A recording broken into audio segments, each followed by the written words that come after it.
A Spokane towing company that was supposed to have its license revoked for 5 years can stay in business while it appeals its punishment. Today, a judge granted Evergreen State Towing's request for a 4-month injunction while the case is under review. KXLY4's Jeff Humphrey was at the courthouse where Evergreen won its last-minute delay. Well, late this afternoon, the judge ruled that Evergreen State Towing should be allowed to stay in business while it fights its appeal. But there is no shortage of drivers out there in the meantime who think that Evergreen is unnecessarily towing cars simply to turn a profit. Last month, Tracy Dyer went to Thai Bamboo here on North Division for dinner, but apparently didn't see the signs warning the dirt lot next door was patrolled by Evergreen State Towing. When you pull off Division and you see all these car tracks here and you see cars parked here, it's pitch black because that light is disabled.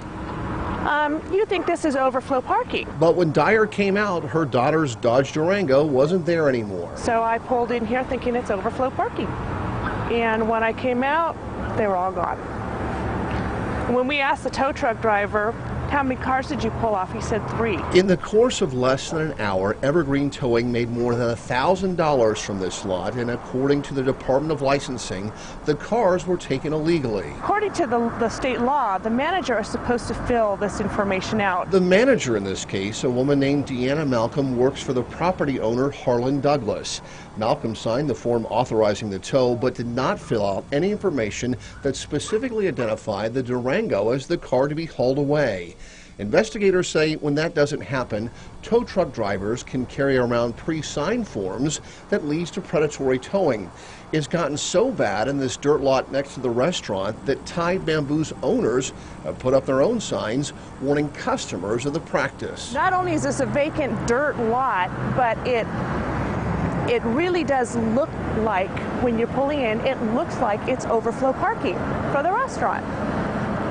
So this really is a ripoff, isn't it? This is definitely a ripoff. Absolutely. Evergreen State is accused of using pre-signed forms when it towed 40 cars during Who Fest back in 2010.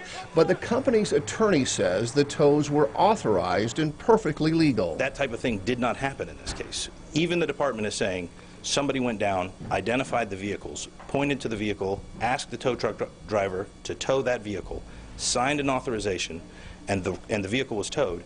But the department is saying that wasn't enough. Even the judge today seemed a little surprised that Evergreen State was facing such a tough punishment for paperwork violations, and that's why she'll spend the next 4 months reviewing this case. In the meantime, Evergreen State remains in business. Reporting at Spokane Superior Court, Jeff Humphrey, KXLY4.